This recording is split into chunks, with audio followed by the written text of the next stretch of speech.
Hello മക്കളെ. അപ്പം നമുക്കറിയാം നമ്മുടെ ജൂനിയർ നെക്സ്റ്റ് എക്സാം 26-ാം തീയതിയാണ് അല്ലെ, അതായത് നാളെയാണ്. അപ്പൊ എല്ലാ മക്കളും അതിന്റെ കനത്ത പ്രിപ്പറേഷനിലായിരിക്കും. പക്ഷെ അതിന് മുന്നോടിയായിട്ട് ആ ഒരു എക്സാം അറ്റൻഡ് ചെയ്യുന്നതിന് മുന്നോടിയായിട്ട് നിങ്ങൾക്ക് സ്വാഭാവികമായിട്ടും വരുന്ന കുറച്ച് ഡൗട്ട് ഒക്കെ ഉണ്ടാവും അല്ലെ. അതൊക്കെ ക്ലിയർ ചെയ്യുന്നതിന് വേണ്ടിയാണ് ഞങ്ങൾ രണ്ടുപേരും ഇന്ന് വന്നിരിക്കുന്നത്. അപ്പൊ നമുക്ക് ആദ്യമായിട്ട് ഈ നെക്സ്റ്റ് എക്സാം എന്താണെന്ന് ഒരു ചെറിയൊരു ഐഡിയ വേണം അല്ലെ. അപ്പൊ ഒന്ന് മിസ് ഒന്ന് പറഞ്ഞുതരാമോ? യെസ് മക്കളെ, നെക്സ്റ്റ് ജൂനിയർ എക്സാം എന്ന് പറഞ്ഞാൽ നമുക്ക് നീറ്റ് ജെഇഇ പോലെയുള്ള കോമ്പറ്റീറ്റീവ് എക്സാം ഒക്കെ അറ്റൻഡ് ചെയ്യണം, ആ ഒരു ലെവലിലേക്ക് പോകണം എന്ന് ആഗ്രഹിക്കുന്നവരായിരിക്കും ഇവരെല്ലാവരും അല്ലേ.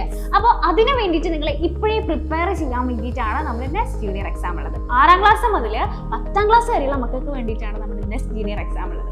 മക്കളെ, ഏത് വിഷയമാണ് ഇതിൽ നിങ്ങൾ പഠിക്കേണ്ടതെന്ന് ചോദിച്ചാൽ സയൻസും മാത്സും ബേസ് ചെയ്തിട്ടുള്ള ക്വസ്റ്റ്യൻസ് ആയിരിക്കും നമുക്ക് വരാം. സയൻസ് എന്ന് പറയുമ്പോൾ അതിൽ തന്നെ ഫിസിക്സ്, കെമിസ്ട്രി, ബയോളജി ഉണ്ട്, അതുപോലെ തന്നെ മാത്സ്. അപ്പോൾ ഈ 4 വിഷയങ്ങളെ കേന്ദ്രീകരിച്ചിട്ടാണ് നമുക്ക് എക്സാം ഉള്ളത്. ഇനി എന്താണ് പഠിക്കേണ്ടത് എന്നൊരു സംശയം വരും അല്ലേ. യെസ്, അപ്പോൾ അതിന്റെ സിലബസ് എന്താണെന്ന് ചോദിച്ചാൽ 6ാം ക്ലാസ് മുതൽ 10ാം ക്ലാസ് വരെയുള്ള മക്കൾക്ക് വേണ്ടിയിട്ടാണല്ലോ. ഇനി നിങ്ങൾ 6ാം ക്ലാസ്സിലാണെന്നുണ്ടെങ്കിൽ തൊട്ട് കഴിഞ്ഞ ക്ലാസ്സിൽ, അതായത് 5ാം ക്ലാസ്സിൽ നിങ്ങൾ പഠിച്ച ടെക്സ്റ്റ് ബുക്ക് ആയിരിക്കും നിങ്ങളുടെ സിലബസ് എന്ന് പറയുന്നത്. അതായത് NCERT ഉണ്ടാവും, അതിൽ തന്നെ SCERT ഉണ്ടാവും. സ്റ്റേറ്റ് സിലബസിലുള്ള മക്കൾക്ക് വേണ്ടിയിട്ട് SCERT ടെക്സ്റ്റ് ബുക്ക് പഠിക്കാം. ഇനി നിങ്ങൾ CBSE ആണെന്നുണ്ടെങ്കിൽ നിങ്ങളുടെ NCERT ടെക്സ്റ്റ് ബുക്ക് ആയിരിക്കും. ഇനി 10ാം ക്ലാസ്സിലുള്ള കുട്ടിയാണെന്നുണ്ടെങ്കിൽ തൊട്ട് കഴിഞ്ഞ ക്ലാസ് അല്ലെ 9ാം ക്ലാസ്സിലെ നിങ്ങളുടെ ടെക്സ്റ്റ് ബുക്ക് ആയിരിക്കും നിങ്ങളുടെ സിലബസ് എന്ന് പറയുന്നത്. അപ്പോൾ ഈ ഒരു എക്സാം ഏതൊക്കെ സബ്ജക്റ്റിനാണ്, അതുപോലെ തന്നെ ഏതാണ് പഠിക്കേണ്ടതെന്ന് മനസ്സിലായി. പക്ഷെ എങ്ങനെയാണ് എക്സാം എന്നുള്ള കാര്യത്തിൽ ചിലർക്ക് ഡൗട്ട്സ് ഉണ്ട്. അപ്പോൾ ഞാൻ മിസ് ആവുമെന്ന് പറഞ്ഞു. അപ്പൊ ഇതുവരെ നമ്മൾ എഴുതിയിട്ടുള്ള ആ ഒരു ഡിസ്ക്രിപ്റ്റീവ് മോഡലിലുള്ള ക്വസ്റ്റ്യൻസ് ഒന്നും ആയിരിക്കില്ല നമ്മൾ ഇനി അറ്റൻഡ് ചെയ്യാൻ പോകുന്നത്. നമുക്കറിയാം നീറ്റ് ജെഇഇ ഒക്കെ നിങ്ങളുടെ ചേച്ചിമാരും ചേട്ടന്മാരും ഒക്കെ എഴുതിയിട്ടുണ്ടെങ്കിൽ അവർ കംപ്ലീറ്റ് ആയിട്ട് ഒബ്ജക്റ്റീവ് ടൈപ്പ് ക്വസ്റ്റ്യൻസ് ആയിരിക്കും അറ്റൻഡ് ചെയ്യുന്നത്. ഇതേ മോഡൽ തന്നെയാണ് നമ്മുടെ നെക്സ്റ്റ് എക്സാം പോകുന്നത്. അതായത് കംപ്ലീറ്റ് ആയിട്ട് നിങ്ങൾ OMR ഷീറ്റിൽ ഇങ്ങനെ ബബിൾ ചെയ്തിട്ടായിരിക്കും ആൻസർ എഴുതുന്നത്. പക്ഷെ ഇവിടെ നിങ്ങൾ ശ്രദ്ധിക്കേണ്ട കാര്യം എന്താണെന്ന് വെച്ചാൽ ഡയറക്റ്റ് നിങ്ങൾ ആദ്യം തന്നെ ക്വസ്റ്റ്യൻസ് ഒക്കെ വായിച്ചിട്ട് പ്രോപ്പർ ആയിട്ട് ആ ക്വസ്റ്റ്യൻ നമ്പർ നോക്കിയിട്ട് വേണം മക്കൾ എന്ത് ചെയ്യാൻ, അതിന്റെ ആൻസർ ബബിൾ ചെയ്യാൻ വേണ്ടി. കൂടുതലായിട്ട് നിങ്ങൾ എന്ത് ചെയ്യുക, ബോൾ പെൻ യൂസ് ചെയ്യുക. കാരണം അങ്ങനെ ആകുമ്പോഴാണ് നമുക്ക് കറക്റ്റ് ആയിട്ട് ആ ഒരു ബബിൾ വരുന്നത്. കാരണം ഇത് സോഫ്റ്റ്വെയർ ചെക്കിംഗ് ആയതുകൊണ്ട് തന്നെ നമുക്ക് എന്തെങ്കിലും ഒരു മിസ്മാച്ച് വരുവാണെങ്കിൽ അത് നമുക്ക് ക്ലിയർ ആയിട്ട് പെന്നൊക്കെ ലീക്ക് അടിച്ചാൽ പ്രശ്നമാണ്. അപ്പൊ ആ ഒരു ബബിളിൽ തന്നെ കറക്റ്റ് ആയിട്ട് ചെയ്യും. യെസ്. പിന്നെ വേറെ എന്തൊക്കെ കാര്യങ്ങൾ? പിന്നെ മാത്രമല്ല, നമ്മൾ ഏത് ക്വസ്റ്റ്യൻ ആണ് ആൻസർ ചെയ്യേണ്ടതെന്ന് കറക്റ്റ് ആയിട്ട് നോക്കണം. കാരണം നമ്മുടെ ഒരു ക്വസ്റ്റ്യൻ നമ്പർ മാറിപ്പോയാലേ നമുക്ക് മാർക്കൊക്കെ പോകാൻ ചാൻസ് ഉണ്ട്. അപ്പൊ എല്ലാവർക്കും വരുന്ന ഒരു ഡൗട്ടാണ് മാർക്കിംഗ് സിസ്റ്റം എങ്ങനെയാണ്. അതായത് 100 ക്വസ്റ്റ്യൻസ് നമുക്ക് 120 മിനിറ്റിൽ ആൻസർ ചെയ്യാം. അപ്പോൾ ഒരു ക്വസ്റ്റ്യൻ എന്ന് പറഞ്ഞാൽ മക്കളെ 4 മാർക്കാണ്. അതായത് നമ്മളൊരു ക്വസ്റ്റ്യൻ കറക്റ്റ് ആക്കി കഴിഞ്ഞാൽ നമുക്ക് 4 മാർക്ക് കിട്ടും. ഇനി നമ്മളുടെ ആ ഒരു ക്വസ്റ്റ്യൻ ആൻസർ തെറ്റിപ്പോയി കഴിഞ്ഞാൽ നമുക്ക് നെഗറ്റീവ് മാർക്കിംഗ് ഉണ്ട്, അതായത് -1 ആണ്. കാരണം നീറ്റ് ജെഇഇ പോലെയുള്ള കോമ്പറ്റീറ്റീവ് എക്സാം ഈ ഒരു ബേസിലാണ്. അതുകൊണ്ടാണ് അവർ ഇപ്പോഴേ ട്രെയിൻ ചെയ്യാൻ വേണ്ടിയിട്ട്, പ്രിപ്പയർ ചെയ്യാൻ വേണ്ടിയിട്ട് ആ ഒരു ബേസിൽ നമുക്ക് എക്സാം ഉള്ളത്.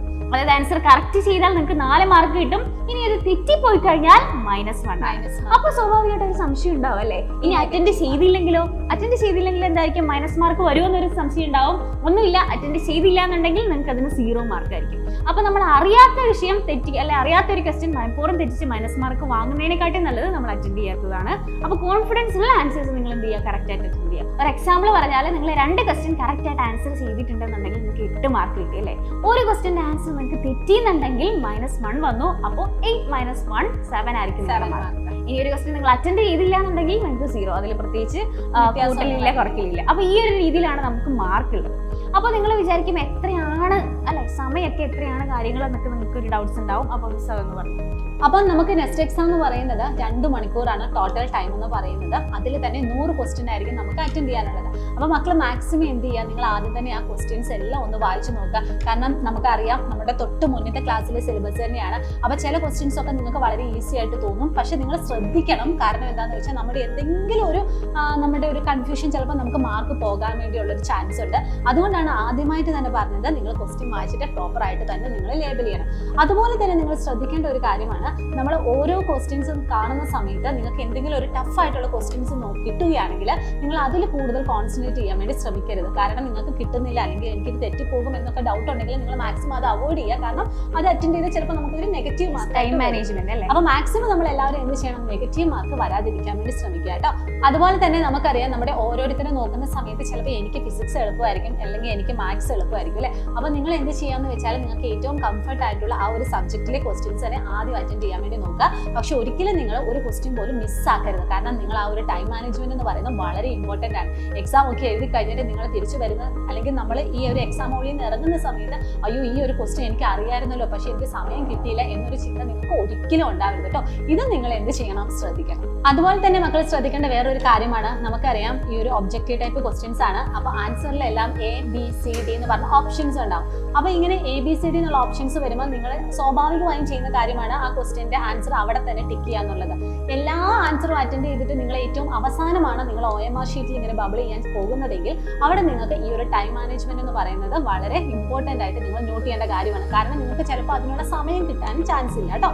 അത് നിങ്ങൾ എന്ത് ചെയ്യണം, ഇവിടെ നോട്ട് ചെയ്യണം. ഇനി ഇതാ നമുക്ക് വരുന്ന ഒരു ഡൗട്ടാണ് അല്ലെ, എങ്ങനെയാണ് ഇനി ഒരു എക്സാമിന് രജിസ്റ്റർ ചെയ്യേണ്ടത്. മക്കളെ ഈ ഒരു എക്സാമിന് ഇനി രജിസ്റ്റർ ചെയ്തിട്ടില്ലാത്തവർ നമ്മുടെ ഡിസ്ക്രിപ്ഷൻ ബോക്സിൽ ലിങ്ക് ഉണ്ടാവും. അല്ലാന്നുണ്ടെങ്കിൽ ഈ താഴെ കാണുന്ന QR കോഡ് സ്കാൻ ചെയ്ത് കഴിഞ്ഞാൽ നിങ്ങൾക്ക് രജിസ്റ്റർ ചെയ്യാൻ പറ്റും. അപ്പോൾ എത്രയും പെട്ടെന്ന് തന്നെ നിങ്ങൾ എന്ത് ചെയ്യുക, ഇത് അറിഞ്ഞിട്ടില്ലാത്ത ഫ്രണ്ട്സ് ആരെങ്കിലും ഉണ്ടെന്നുണ്ടെങ്കിൽ അവർക്ക് ഷെയർ ചെയ്യുക, വേഗം തന്നെ രജിസ്റ്റർ ചെയ്യുക. അപ്പോൾ എല്ലാവർക്കും ഓൾ ദ ബെസ്റ്റ്, എക്സാം അടിപൊളിയായിട്ട് എഴുതുക.